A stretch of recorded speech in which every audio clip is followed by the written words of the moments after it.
Hello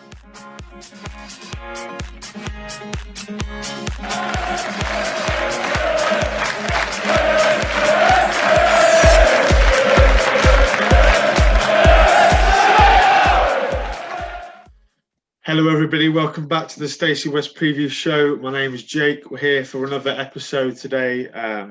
Tomorrow afternoon we face the Cobblers, Northampton Town again. Feels like yesterday since we last played them.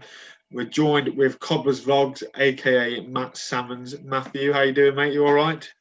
I'm good, thanks very much. Not looking forward to tomorrow, but I'm doing all right. A bit fed up of lockdown, but we're all still going, I think. Well, it's a game of football first and foremost. You know, we've both sort of been missing for the last couple of weeks. Mm-hmm. Yeah, we've had waterlogged pitches both last Saturday against Oxford and in midweek against Blackpool, which was pretty ridiculous considering our team sort of travelled all the way up to Blackpool. And then as soon as they arrived at 5:30, the ref said, "Now we're not playing it." So we kind of had a 8-hour round trip for no reason. But yeah, hopefully it goes ahead. I mean, I'm looking out the window here in Northampton. It's bright sunshine, not a cloud in the sky, a bit chilly, but it looks like a perfect day to play football. I don't know what it's like where you guys are. Yeah, but, exactly the same. If it was here, we'd be playing tomorrow, no doubt. So. Also, just before we sort of touch on the football, news came out around Northampton that Roland Jordan, a lifelong supporter, has unfortunately passed away. From all at the Stacey West, we'd like to pass our condolences over to the family and friends of Roland. What have the club sort of come out and said about Roland? Yeah, so he was a lifelong Cobblers fan, season ticket holder. I think he lived on his own, or didn't have much around him. So he.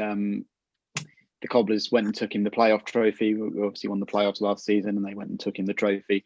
And he got a nice photo with that, and it was a nice picture of him holding it up as well. But yeah, just like you, send our thoughts and prayers to everyone that knew him, because he'll surely be missed around the ground on match days when we can go back.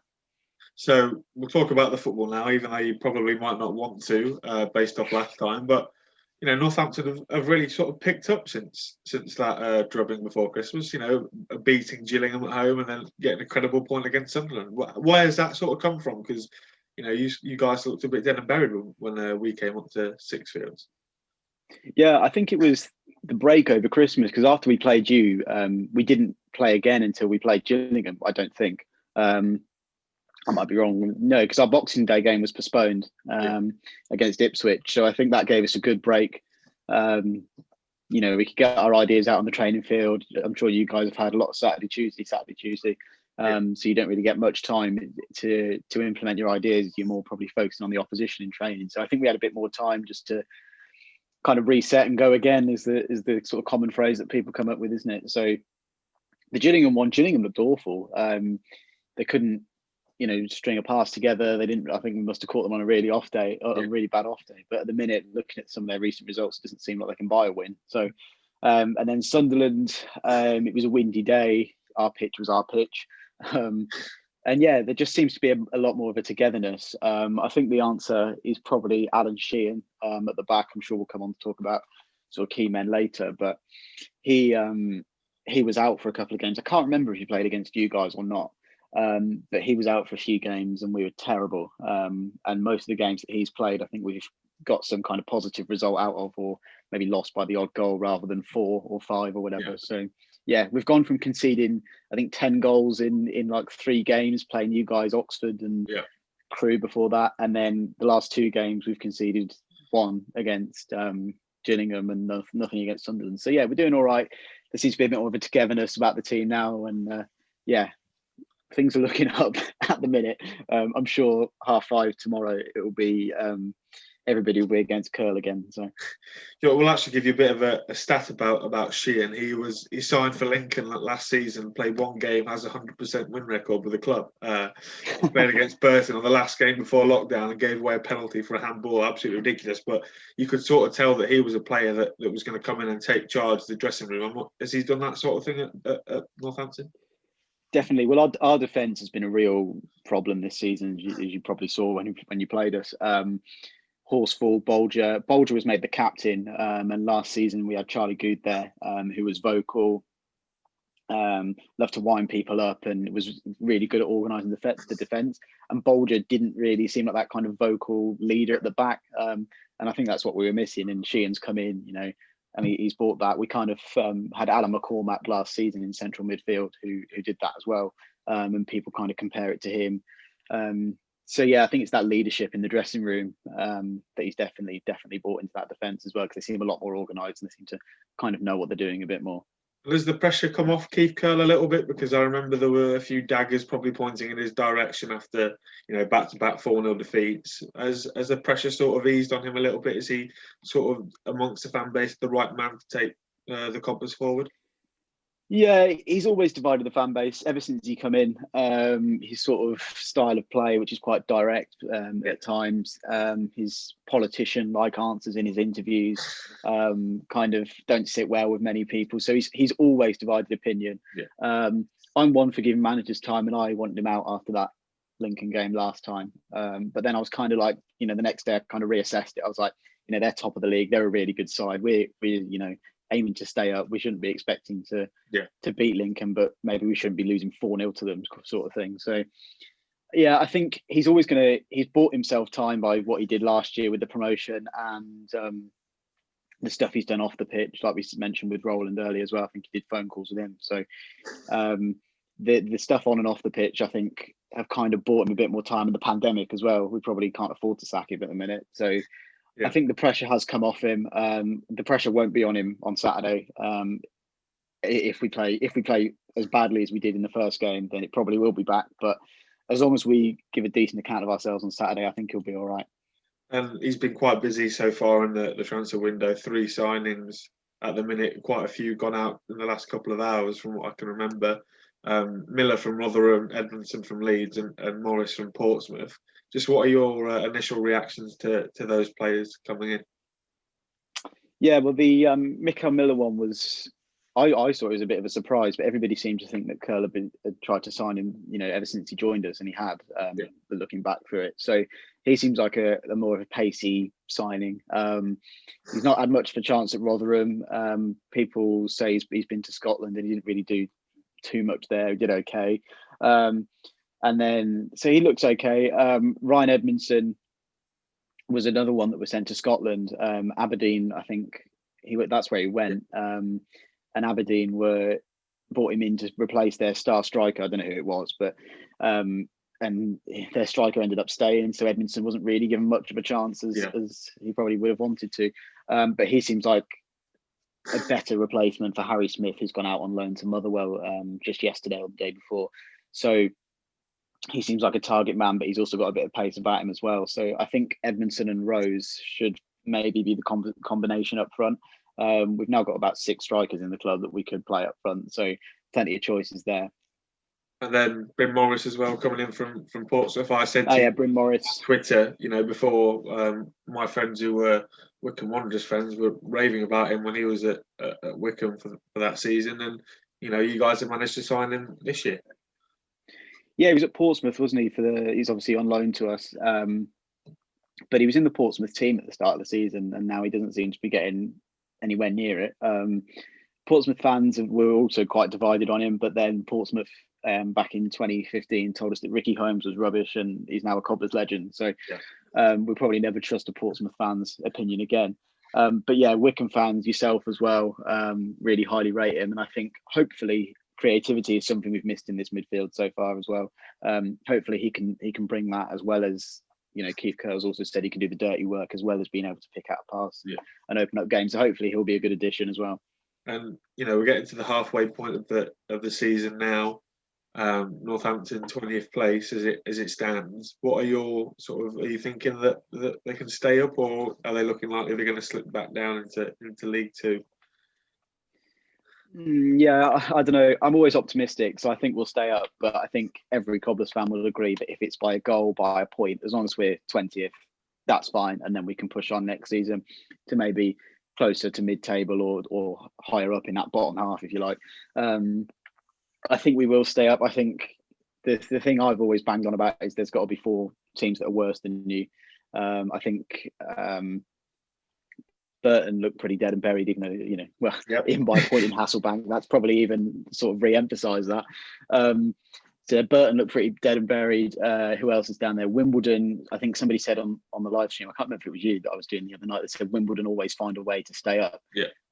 So they'd be kind of the doubt. Rochdale, they look all right. They try and sort of play the right way, don't they? So they might, but I think Burton will definitely go down. Wigan as well, I think, are in a bit of trouble. So I think it's kind of between us, Rochdale, Wimbledon for that kind of the last two spots. So I think we'll be able to. It depends how these signings work. If these signings work well, we'll be all right. And if we keep Sheehan fit as well. And the game tomorrow, then obviously we've spoke about Lincoln on a number of occasions, but how have you sort of from afar, how was seeing Lincoln rise up through the league? Been for somebody on the outside. Mm-hmm. Yeah, it's impressive. I remember I said the last time I was quite surprised that Lincoln were that far up in the table. But the investment that's come in, I think that FA Cup run when you beat Burnley in the National League, kind of pumped a lot of money into the club. I think you bought a training ground with that, didn't you?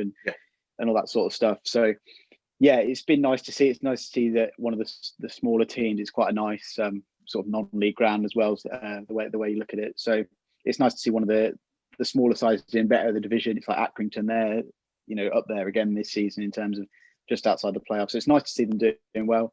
I didn't think they'd get there as quickly as they have, but fair play to them. And hopefully you do, go up because from what I've seen, you've probably been one of the best teams that we have played against.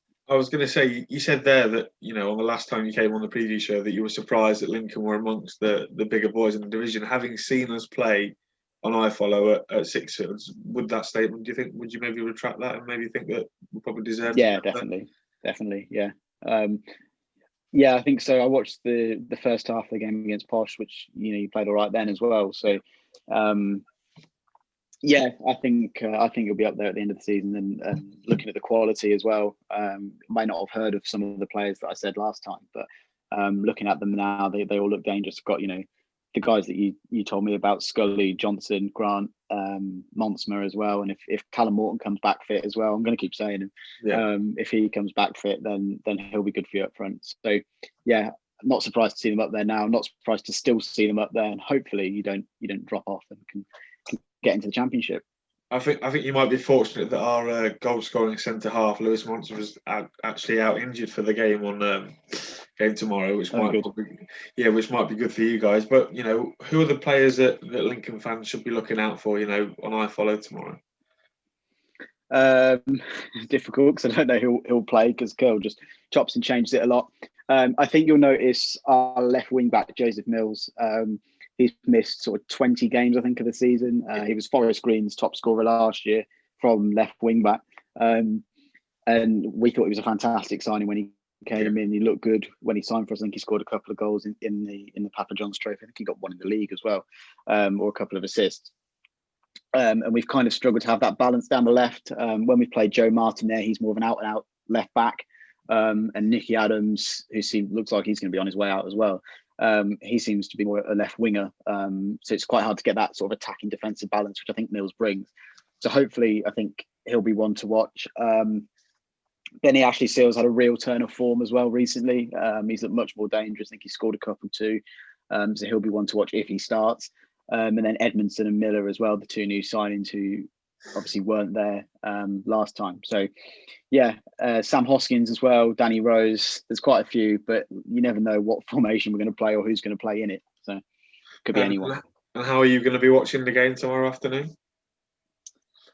I don't know. I've not worked out if I'm going to pay the tenner yet because it's an away game. So I guess it's a season ticket holders. Most people watching, I guess you guys will have it free, won't you? So yeah, we'll see how I'm feeling tomorrow at sort of 1 o'clock, 2 o'clock if I'll pay the tenner. If not, I'll just listen to it on the radio. Yeah. But I probably will end up paying. I always do. I sort of go, no, I won't watch it, and then here's a tenner. Let's just stick it in. Yeah, it always gets to that 2 o'clock point, and you get a bit of optimism when you go, right, I'm going to stick my neck out and watch it. But anyway, can we get a score prediction from you for tomorrow then, Matt? I think you'll still win comfortably. I think we'll give a better account of ourselves than we did last time. I don't think it'll be a 4-0. I think you'll still just have a comfortable 2-0 win. Maybe we'll nick a goal late on and have a 2-1 or something, but I'll go 2-0 to Lincoln. Well, I don't think you'll be hearing the end of it if it is a Lincoln City win. No, exactly. Yeah. And where can Lincoln City fans go to find your reaction and thoughts of the game? Yeah, so we're just on YouTube. So it's Cobbler's Vlogs. It's just spelt the way it sounds. So yeah, we're on YouTube. We're doing some FIFA live streams as well, which are good fun. I know you come in and wind me up. So if anyone else wants to join in, then please do. So yeah, Cobbler's Vlogs on YouTube. Well, thank you very much, Matt, for coming on again. It's you're feeling a bit like a regular on this pre-podcast show now, so it's good to have you on again. Hopefully, if the game gets called off again, we'll have to have you back on. That's it, yeah. Rearrange for the March game or whenever it will bloody be. Yeah. That means Callum Morton might get a go then. But but anyway, thank you everybody else for watching, and we'll see you next week for the next episode. Thank you for watching.